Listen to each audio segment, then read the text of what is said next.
Good morning, all of you. In the last class, we have seen that uh, we have seen several step responses, impulse responses, and ramp responses for first order and second order systems.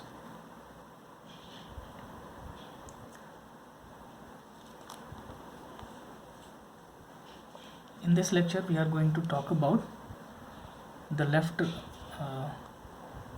response, that is through the sinusoidal input. If at all the system is subjected to sinusoidal sort of inputs, how the system is going to behave, how the first order or second order system is going to behave. Why studying frequency response is important in two ways. First, in general, our system may not always be subjected to step or impulse or ramp type of forces, external forces. It may so happen that the the exciting forces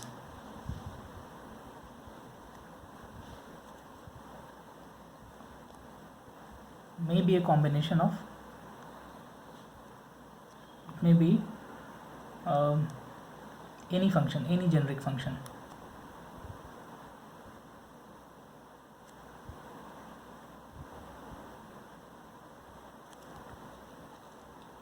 But we also know that any generic function can be expressed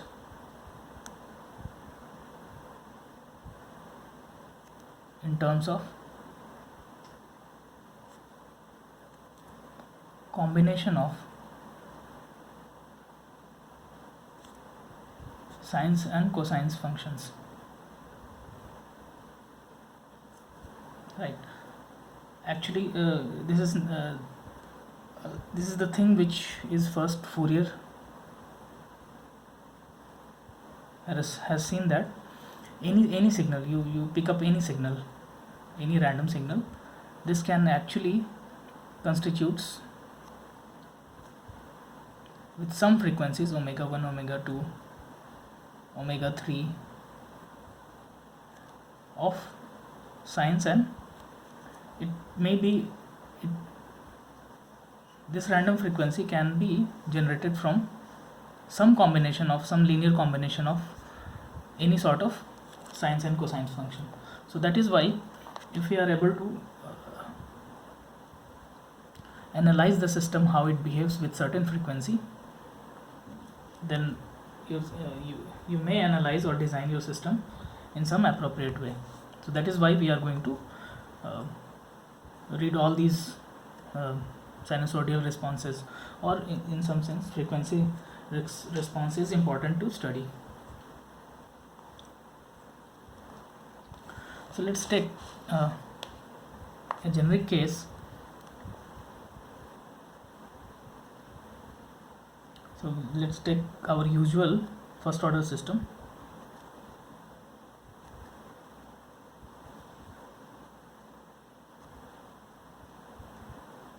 Some generic system, a1 dx by dt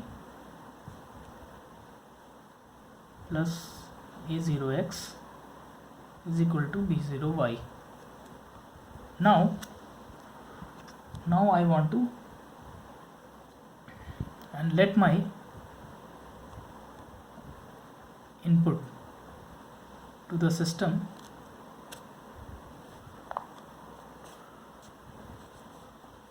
as y is equal to sine of omega t of some amplitude, some unity amplitude.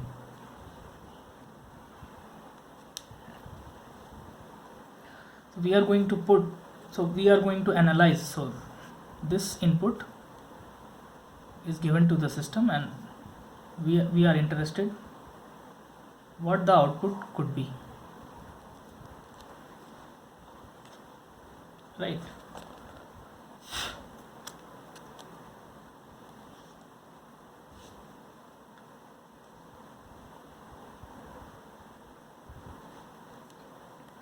So if at all we are giving sinusoidal input, we are also expecting some sort of sine or cosine function, or some sort of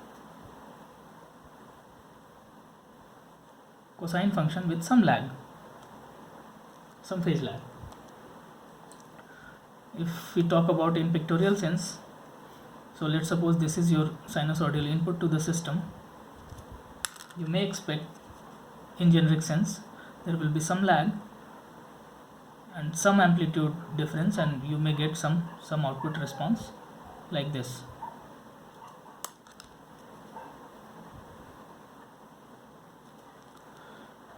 But simply in terms of time domain, it is a bit difficult to analyze the system if it is in time domain. So we are going to introduce a concept called phasor.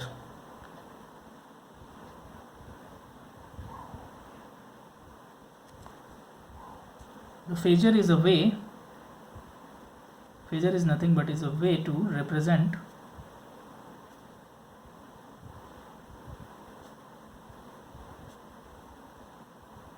any generic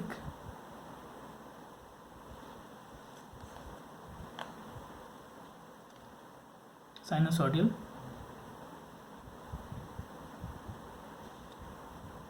signal.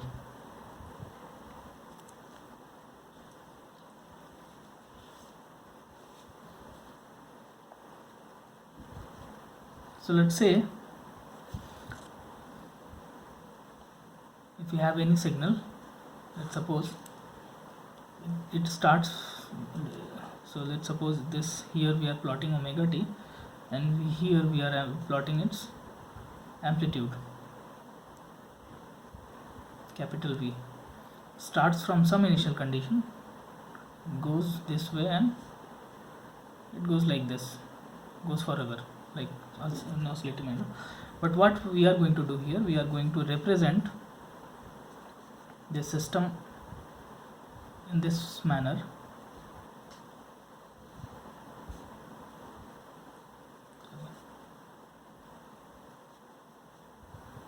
So this is my starting point, and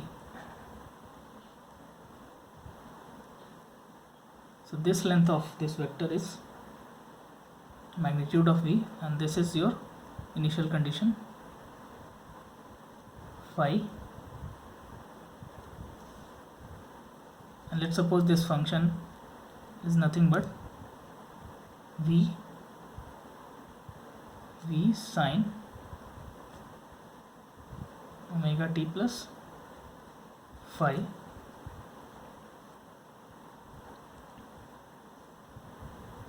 and this is rotating with omega t, with omega frequency. So we can always represent in this manner.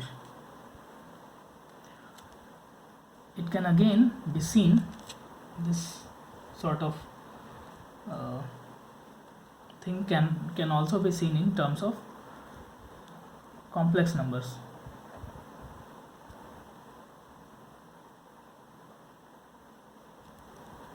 Right? How?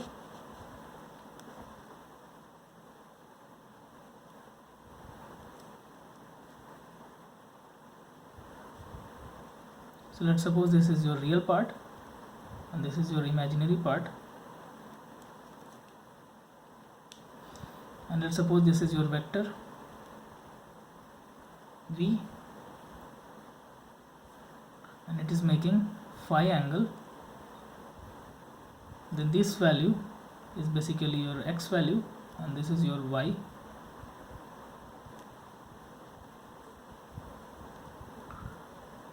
So the length of this vector can be represented as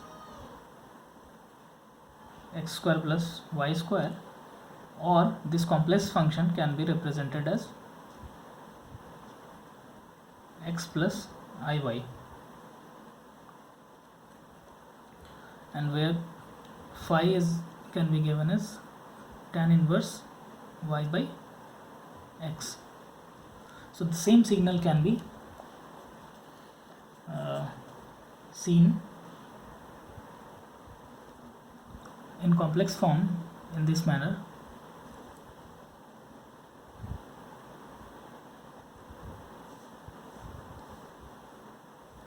Right. So let's take an example.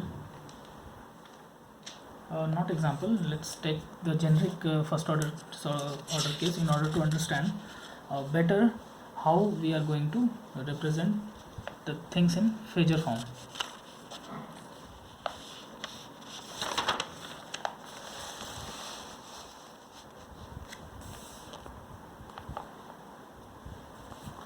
Let's say I have A1, the typical first order system,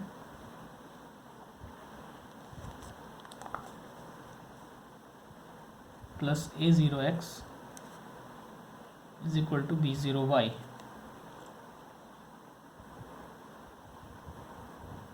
Now let the solution is of this type, x sine omega t.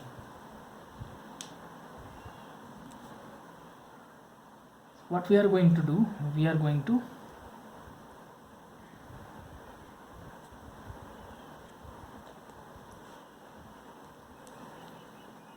implement this x, substitute this x here, and we are going to get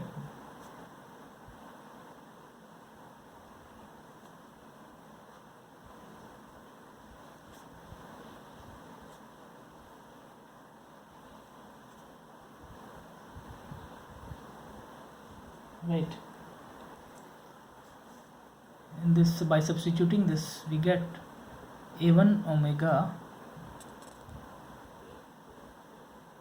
cos omega t plus A0 sin omega t is equal to B0y with some sinusoidal input. We will get this.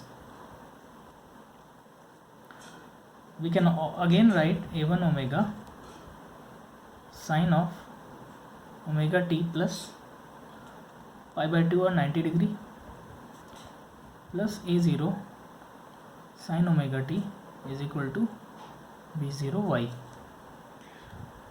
Now let me recall the complex numbers in this fashion. Let's suppose I have a complex number.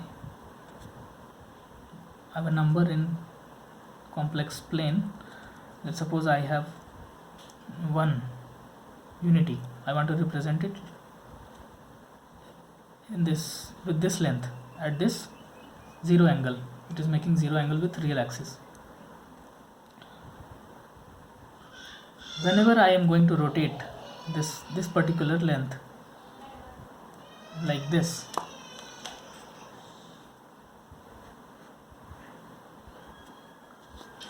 here this number, it is when rotated with 90 degree, we get this number 0 plus I 1.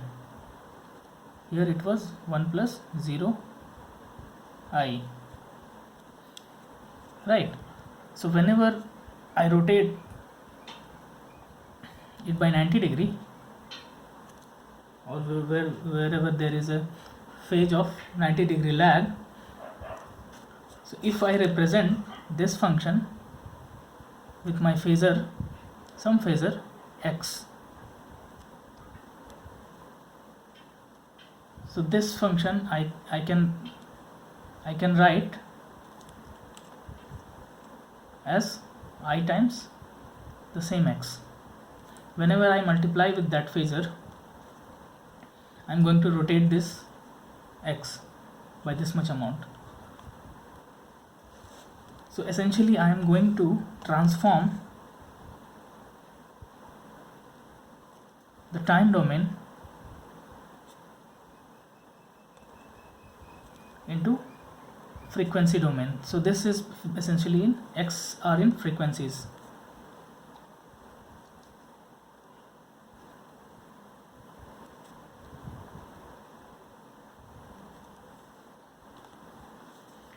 So what we get, A1 omega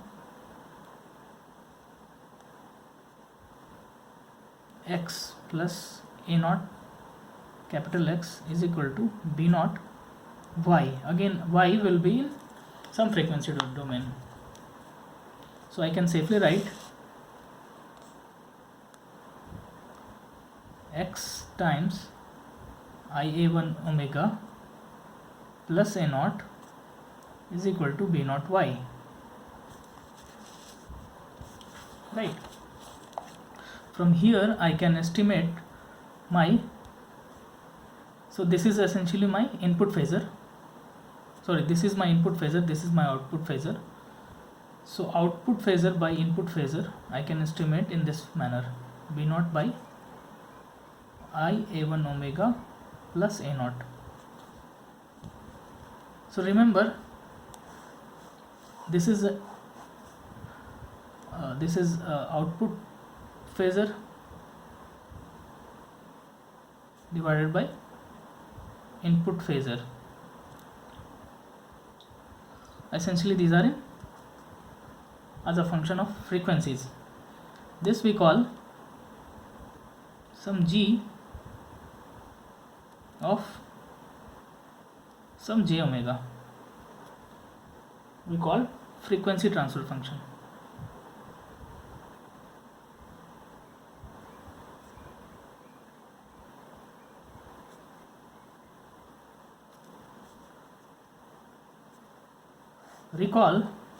Let's recall our previous S domain thing. Let's recall from here the same first order system, right? The same first order system we will recall, and we write this, the same first order system.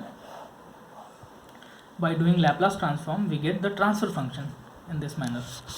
So after recalling we can see that our transfer function for the same first order system was written xs by ys is equal to b naught by a1s plus a naught.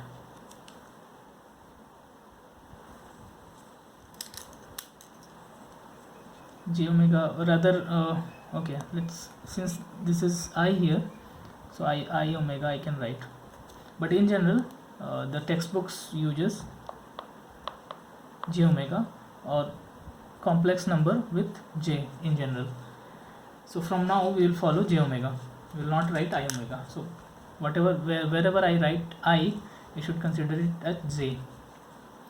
Okay, so this, if you compare, so this was your transfer function,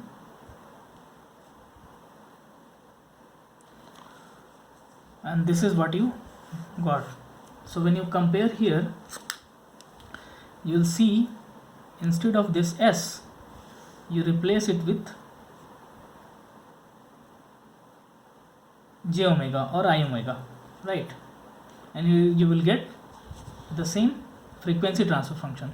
So whenever you want to transform the S domain transfer function into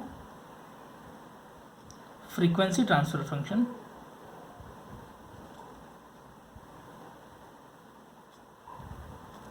you should replace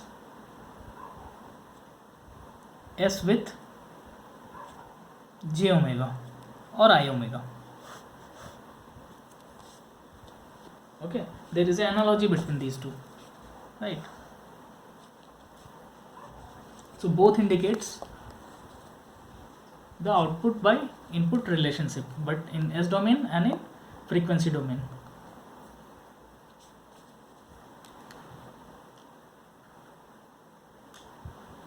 So let's take a short example to understand better.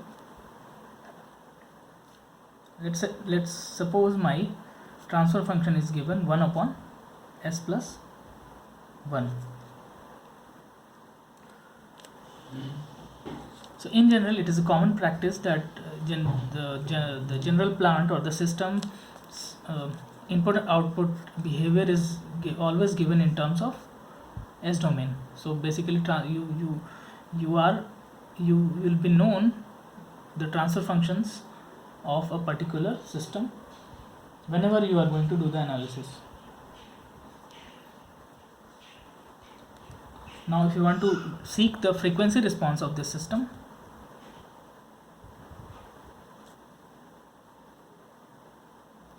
so what you do, step 1, replace S with j omega or I omega.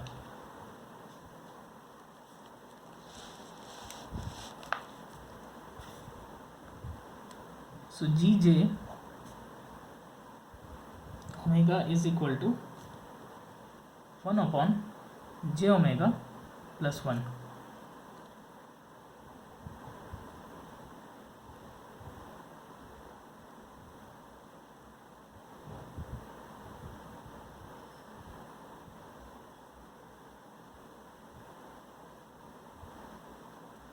Now, since in some sense this is a complex number,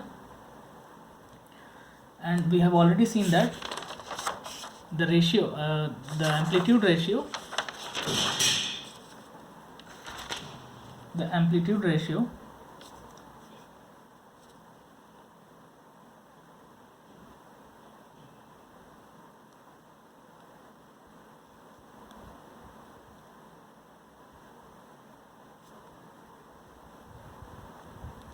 it means how much output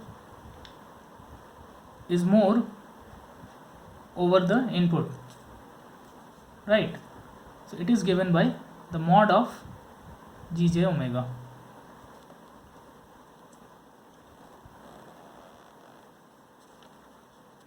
So mod of 1 upon j omega plus 1.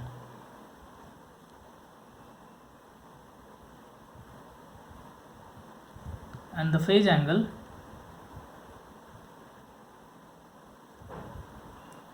phi. So it what it essentially it tells, what is phase angle, how much the output leads or lags with that of input. How much angle?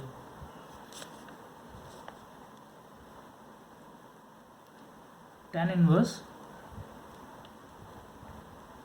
So you are going to calculate the, so this you are going to, this whole thing, 1 upon Gj omega plus 1, you are going to transform in, you are going to do the conjugate analysis, multiply with the conjugates, and you will seek everything in terms of something plus j omega, and then you can write that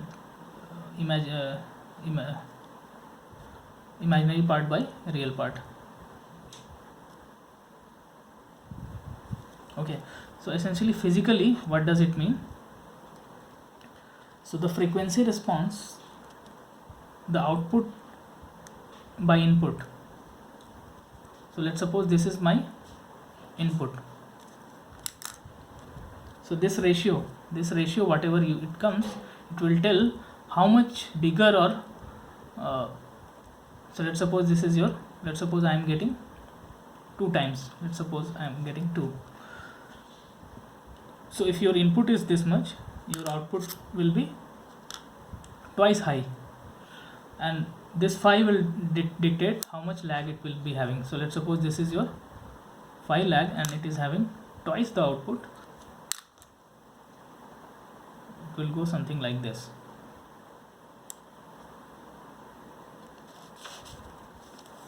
Right.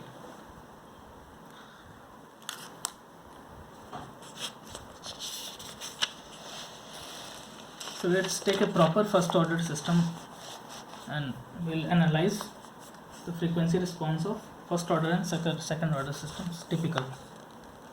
So we have, let's suppose Gs is equal to 1 upon 1 plus tau s, where tau is the time constant for typical first order system. So the question might be asked, what is the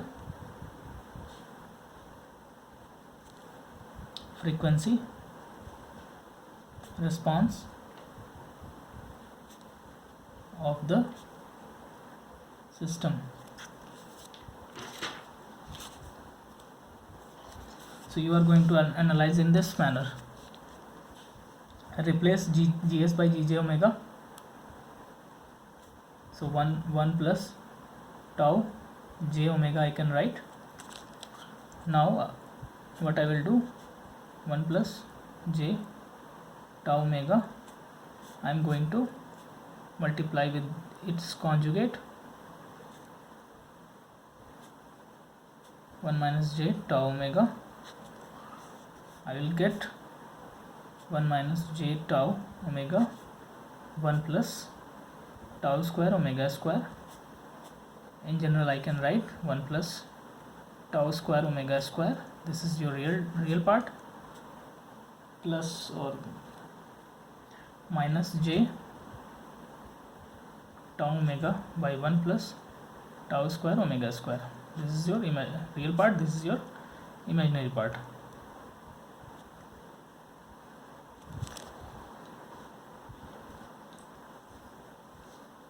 So essentially this is your phasor in complex form, and which is also analogous to your signal frequency, signal whatever you have chosen.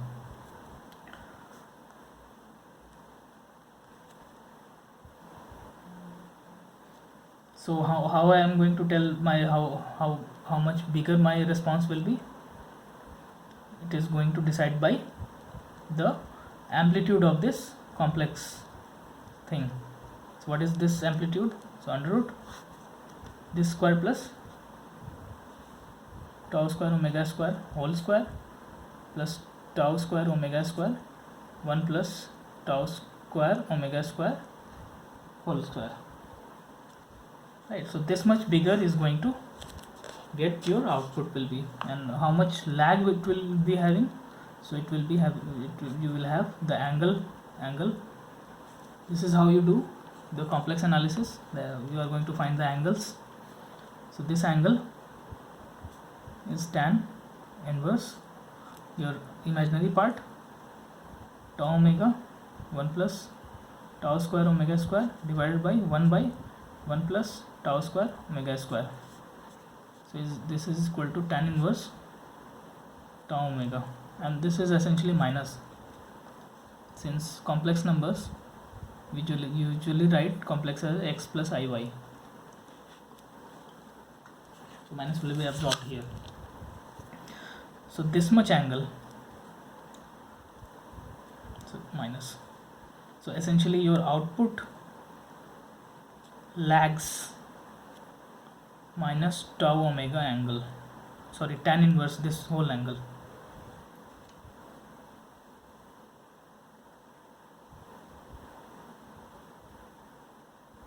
This whole angle, this much it lags, this much degrees. Okay, now this is all about first order system. Now let's take an example of similar second order system.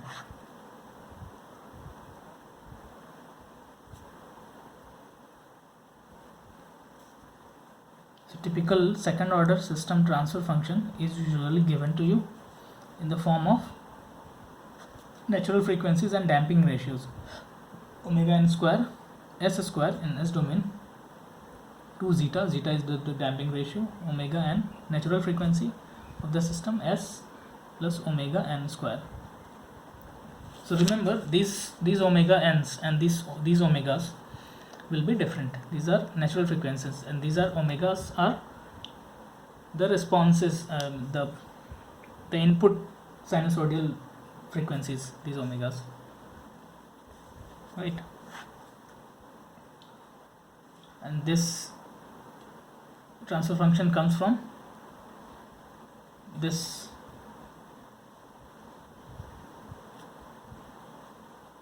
second order system, spring mass second order system. So so the question is again, what is my frequency response? So frequency response is seen in j omega way. We are going to transform everything in, we will replace s by j omega. So j omega square plus 2 zeta omega n j times omega plus omega n square. This can be written in terms of, finally I can write, I have the expression 1 minus omega by omega n whole square plus j 2 zeta omega by omega n.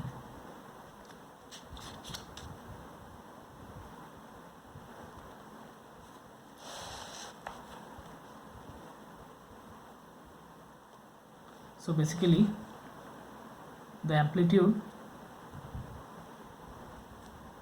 we are going to get, see how much output to input we will be getting is this much, is basically given by, you have to actually multiply with the conjugates here, right, and you will get the final thing as this much, 1 upon under root 1 minus omega by omega n whole square to the square plus 2 zeta omega by omega n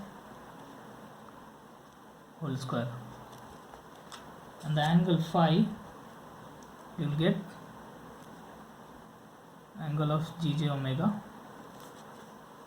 tan inverse imaginary part by imaginary part will be tan inverse 2 zeta omega by omega n divided by 1 minus omega by omega n whole square.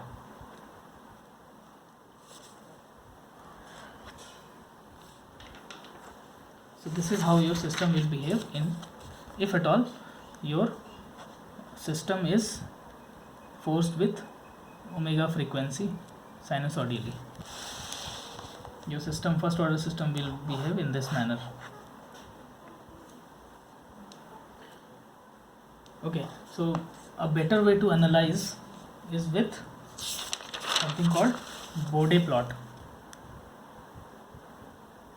BOD plot, to analyze these frequency response of the system in better way, which we are going to take up in our next lecture. Thank you.